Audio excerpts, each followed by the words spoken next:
Welcome back, ladies and gentlemen, to another Zaggard-tastic video. It is I, your friend, the one, the only Z, a single gut-erd Zaggard, and I hope you all having a wonderful morning, noon, night, evening, whatever time it is for you today. Welcome back to another video of Avatar Netflix live action, episode 4, and I think this one is called Into the Dark? Yeah. Anyways, so I've rewatched it, because it's been a bit, gonna be honest with you, so I've watched it twice now.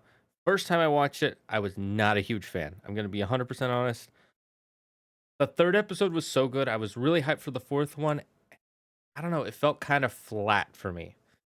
Watching it a second time, I like it a lot more than the first time I saw it. Now, is it a lot better? Hard to say, but there are some things that I noticed the second time viewing it that I really like and things that I was not a huge fan of. So we'll start with the beginning.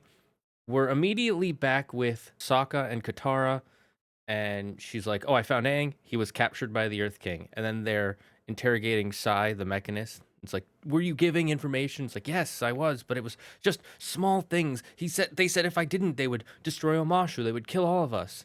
And it's like, "How could you do this?" It's like, "I thought I was protecting everybody." So you see the difference between him and Jet immediately there is he's like, "I was trying to help as many people as I can," whereas Jet wants to hurt as many people as he can. And this is why I really think putting the Mechanist episode and the Jet episode together was a really smart idea from Netflix's side. And then after that scene, we get Katara and Jet, and he's all like, "You betrayed me." It's like, "You betrayed me. You were attacking innocent people just to get what you want." It's like it was anything. It was the Fire Nation, anything to stop the Fire Nation. Sorry, I had to fix my horns there. They were sliding a bit, and that's when she has her face off, and we get to see the first time a waterbender freezes someone. Although technically the first time was in the first episode in the animated, but this is the first time we see Katara willingly, purposely do the whole freeze over with the water. Always thought that was a cool scene. They did a good job with this. And so Jet's storyline just ends there because that's the last time we'll probably see of him, I'm thinking. Then we move on to we see Aang in the jail cell with Iroh, and he's like, "Will you help me?" And Iroh's like, "I've noticed no one will." Or no, he's like, Earth Kingdom soldiers aren't very patient, even in the best of times. And then he also talks about how great Earth Kingdom is. He's like, "Look at their masonry's the best. There are no seams. It's why their cities are so fantastical." Like he doesn't just shit on them. He like props them up at the same time, which I think is a really neat way to have his character.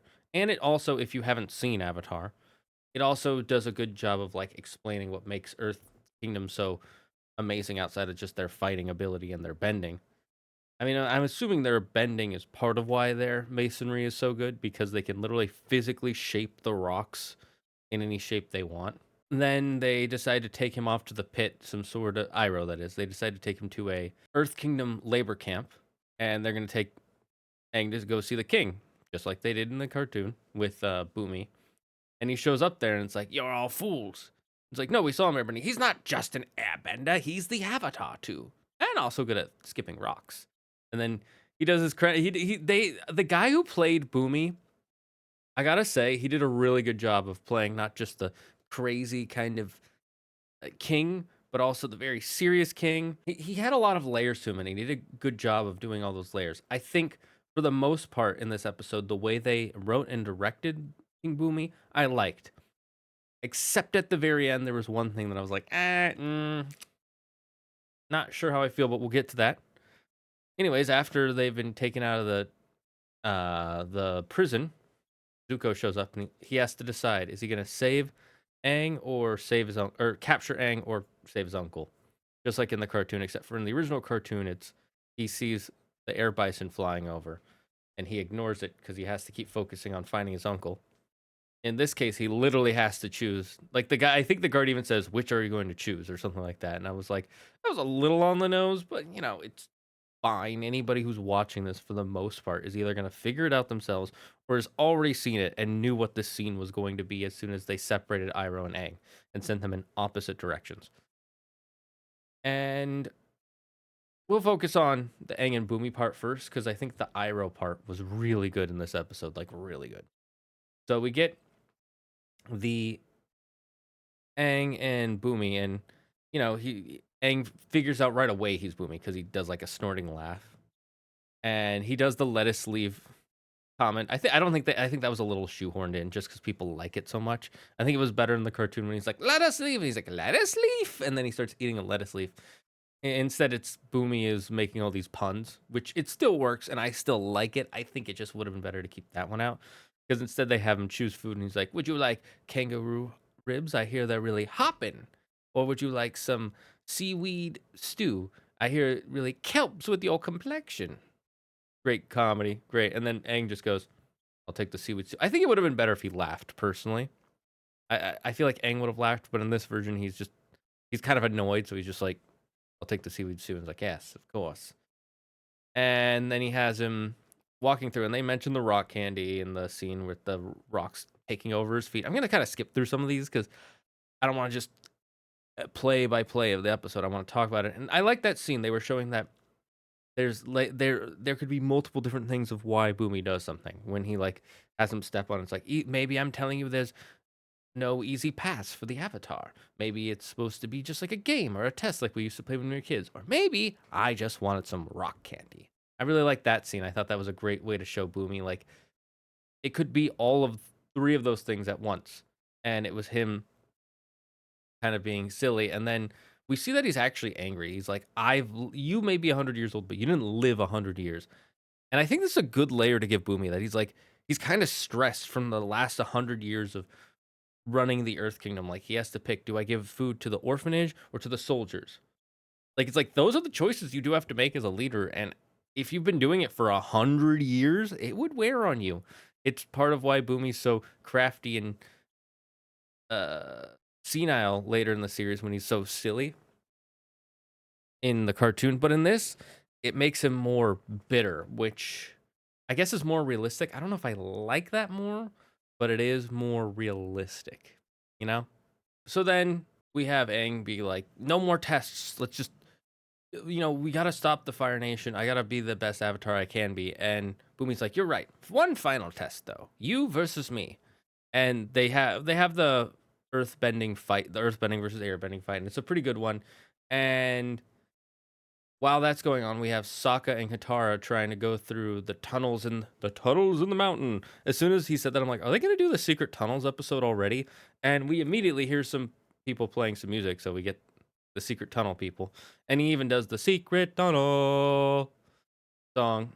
And while I liked it, I feel like it's better to save that for season 2. I'm guessing they probably just decided to have it now because in season 2 it was kind of a filler episode, them just walking through the mountains. So putting it here as this part to explain Katara and Sokka getting to the palace, it works. It's fine. It felt a little bit like, oh, here's a famous thing that people love. We got to find a place to put it in. Let's just put it in here. That's how it felt a little bit. I still liked it. I didn't hate it. I just like, I don't know if that it kind of made the show. I don't know how to explain it. It felt like all the tension and energy from the last episode just kind of stopped at the end of the last episode, and we're starting from a new episode instead of it being two parts, if you know what I mean. I think that's what it was. It just felt like the tension and energy was here, and then suddenly it's just back down to here, and I'm like, oh, I was not ready for that. Like it needs to be a new episode for me to be like ready to be back down here when I was here, guys, and you just brought me back down to here, and I'm like, oof, okay, can you keep it up? They changed the whole Omashu, um, Tale of Two Lovers story and what it meant. Because in the original cartoon, I think they did that to try and subvert the audience, but I didn't like it. I liked how in the original cartoon, Sokka and Aang and Katara did get split up, and Katara and Aang at the end were like, maybe it's love, maybe we've got to like kiss or something. It really helps push their romance further, and it's in that scene because it goes dark right before they kiss. You could say they kissed then, or maybe not. Who knows? It's really up to your own interpretation. And I really liked that scene for their romance. But it looks like they're not pushing the Aang Katara romance at all in this season, and it's probably because the actors are so young or so far apart. I'll check the ages and I'll put it up here. Aang's age will be here, Katara's here, but I have heard that they probably aren't going to do it because of their ages, which is fine. I get it. They don't want to push that on kids right now. They're not some other companies. I won't say which ones. you know, you know, you know. It is, I don't know. It does feel like the secret tunnels are just there to be a reason for Sokka and Katara to be involved in the plot. Whereas in the original Omashu, they weren't really that involved. They were just kind of in the background. They were more like Aang had to do all these trials to save his friends, whereas this time they're running through these tunnels, and the way that they get out in this version, I don't like as much as in the cartoon. In the cartoon, it's they follow the path that the two earthbenders set with the glowing crystals. Turns out, nope, that's not how that works. They're just random glowing crystals, which I'm like, oh, that makes the whole like tale not make sense. And it's like, oh, it turns out that it's actually that if you like care about each other in front of the badger moles, they'll help you out. It's like, what? Do they just see you holding hands and they'll help? That seems random. I've never seen an animal react to someone holding hands with another person. That's a very weird thing for the badger moles to care about. Were they like bred and trained by Oma and Shu to notice when people hold hands? It's like, oh, those people are okay. They're good. Is that what they did in this version? I don't get it. It was weird. I didn't really like it. It just felt like, oh, we didn't want you to know the answer to the puzzle already. Oh, it's a new answer. I liked it better when it was they used the music to make the animals happy, because animals do respond to music. Like they're just like we do. We are animals. I liked that, and then I liked that Aang and Katara found the answer to the actual riddle by accident. Well, sort of by accident. Like they purposefully turned off their lights, which showed them the crystals. I liked those two better than the whole we're holding hands. They're holding hands. Therefore, I don't like it. I think that kind of what one of the things that brought the episode down a bit. That, and then we have Aang and Boomy fighting, and Boomy's like, he has two rocks fall down. He's like, this is where you gotta pick. You gotta save me or save you. These are the hard choices you gotta make as a leader. And you're the avatar. You gotta make all of the hard choices. The hardest of choices. All on you. So pick, Avatar. And Aang is like, no, I'm not going to. And I wish they would have had more than just him saying, no. I wish he would have said, no, I am the Avatar. That's where I can pick both. And then had something happen when instead he just says no. And it just makes it feel like he's arguing with him because he's a child, not because he actually. It just, I don't know. I think it personally would have been better if he went like, no, I'm the Avatar. And because I'm the Avatar, I can choose both. And then have Sokka and Katara come in like in the show and they save him, because that's what happened. They kind of just show up. Like it's like, oh, they found their way out of the tunnels, and that means they're at this exact spot at this exact moment. That was a bit contrived, I believe is the correct word. A little bit of a Deus Ex in my opinion. And they show up, they save the king. And then he goes all, you cheated. How could you do that? That's not fair. You didn't do it yourself, so you didn't learn anything. And Aang says, no, I called on a friend, just like I'm going to do now. And he gives him the thing and he remembers the past. I think I would have preferred it instead of him like looking at the bison whistle he made for Aang all those years ago. Instead, it was like, you cheated. And then he says, no, I didn't cheat. I had my friends to help me. Just like a leader has his nation, his people to help him. I had my friends, and I'm the Avatar. I may have to make hard choices, but I don't always have to. Because I'm the Avatar, I can make the best choice, or something like that. And then have Boomy go like, I knew you could think of the correct answer. And say, wait, what? This was all a test? Of course, I told you at the beginning, or something like that. I would have liked that better. It would have made Boomy seem less bitter about everything. But I also early said I was fine with him being bitter. I don't know. I wasn't a fan of it. I think there were a few different things you could have done to make it work better. Especially the whole Sokka and Katara just showing up at the last second. Like literally, they just appear out from behind a rock. I think that was a bit much. Like I was like, that felt convenient. Little too convenient. Anyways, so that was how that ends. Oh, and then Boomy does also have him say like, "Oh, I have one more test for you," and then they ride down the slide like in the show. I wish they would have shown him saying like, "We should ride," like they're riding on the slides or something. I would have preferred that over them showing the whistle. I know that they try to lead back to the whistle, but then it makes no sense. Why is he riding down the slide? The mail system has a slide, and then they of course have my cabbages again because they crash into the cabbage cart. So those are the parts I didn't like quite so much. We'll get to the parts I really liked. I thought this episode shined most when it was showing Iroh. Iroh shines in this episode, but he doesn't have a lot of screen time. And the actor playing Iroh also does a great job. Also, the actor playing that Earth Kingdom soldier did a great job. I like the way they bounced off each other. It was great. I loved those scenes. I was like on the edge of my seat every scene with them. So hats off to you. So we'll get to it to explain it. He's talking to Aang and he's like, so this is why he does the Fire Nation, just because it's the right he's just a Fire Nation soldier, he just believes the Fire Nation is better. And it's like, no, you don't really know Zuko that well, do you? Like, well, look at how he's treated you. He owes you so much for helping him, and he just leaves you behind. It's like, no, you are wrong. I owe him far much more than he would ever owe me, than what I could ever pay back. And then we get to see a scene that we never saw in the original show that I think is a really nice scene, and it shows why Iroh cares so much about Zuko. But while he's on the road, of course, he's with that soldier, and the soldier starts taunting him. He's like, I hate you. You killed my brother during the Siege of the North, Siege of Ba Sing Se, Siege of the North. Keep mentioning the actual episode. The Siege of Ba Sing Se, you killed my brother. He was such a good man. He gave up his extra rations to the poor, starving people because we had to ration water and food. But you don't need water. You're a firebender. And he pours the water out. I hate when people do that. They're such assholes. But it's showing how like dark he's gotten. And then Iroh goes, when we're pushed to the brink, we see who we really are. And sometimes we're not happy with it. And the guy picks up the rock and he's holding the boulder over him. And one of his soldiers goes, sir. And he throws it down. He's like, you have no humanity because you've never lost anyone you care about. And he walks away. And we as the audience know that's not true. He lost his son, Lieutenant. And then they go into a flashback of the funeral, which I don't think we needed. Well, if you haven't seen the show before, I think you do need it at that moment. I mean, we could have it later, and it could be one of those scenes that recontextualizes a scene from before.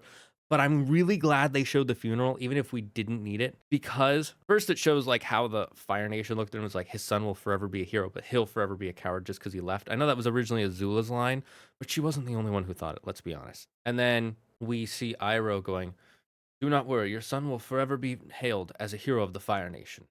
He will forever have his names up on the banners in the great halls of the Fire Nation, right?